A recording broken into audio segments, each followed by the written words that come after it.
Good afternoon, this is Dr. McDaniel at GYN Corner. Today's Friday, July 26th. Thank you for watching this presentation on polyps. What are polyps?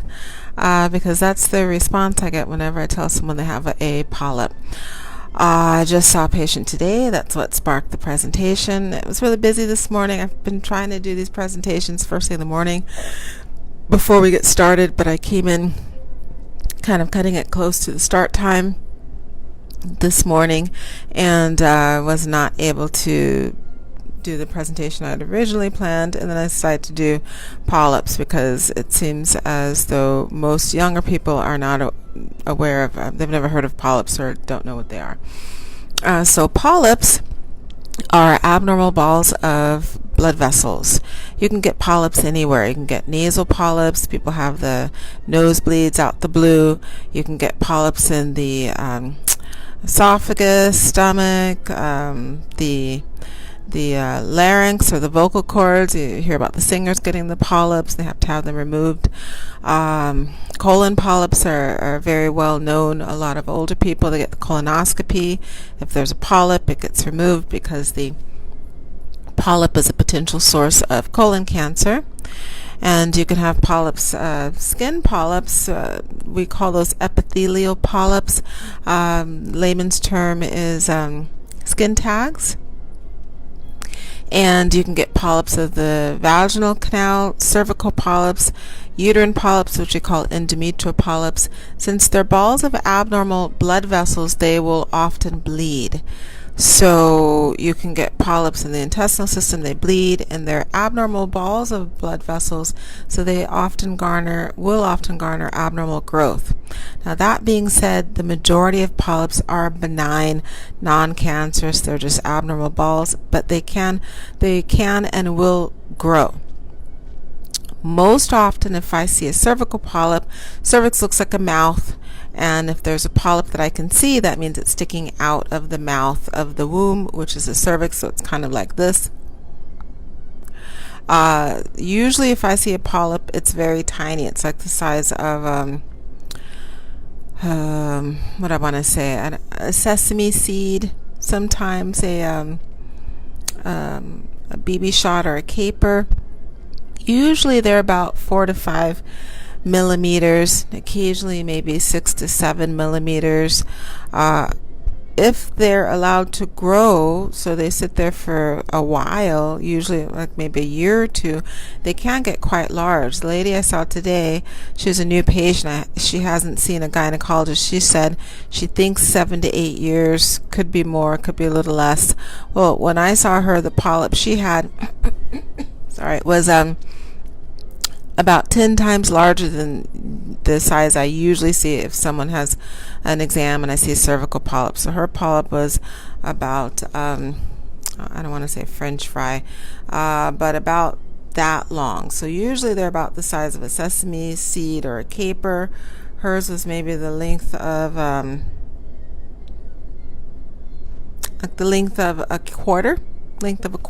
diameter of a quarter.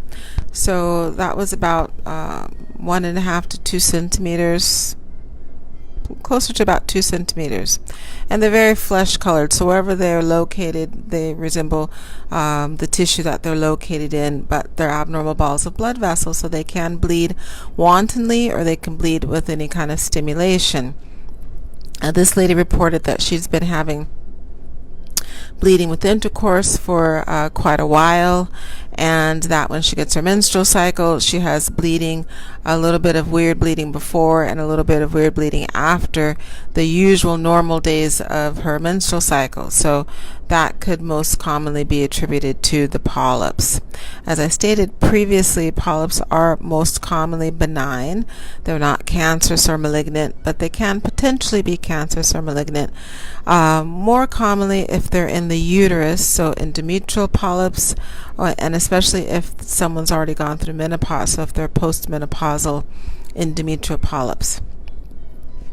Cervical polyps will usually bleed with intercourse because the friction with intercourse causes bleeding. Those abnormal blood vessels are fragile. If you touch them, they will usually bleed.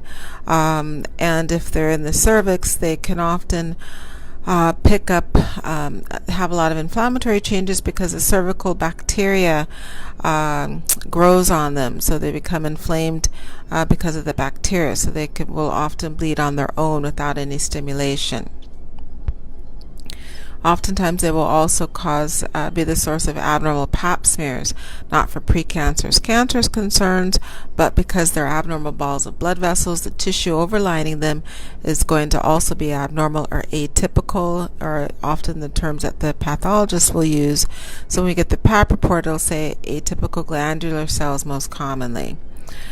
We don't remove the polyps if they're benign. They're sitting there, they're not causing pap issues, they're not causing bleeding, and sometimes that does happen. You can just leave them. The person does not have to have the polyp removed.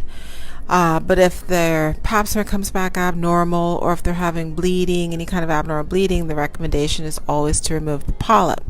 And usually just removing a cervical polyp is pretty easy. It takes about 7 to 8 minutes. Clamp the cervix, twist it off, scrape off the base, or remove the stalk of the polyp, cauterize it, send it to the lab. We always send the polyp to pathology because obviously they have to confirm that it was really just a benign run-of-the-mill cervical polyp, that it did not have any abnormal tissue, abnormal cell changes within it that need to be addressed.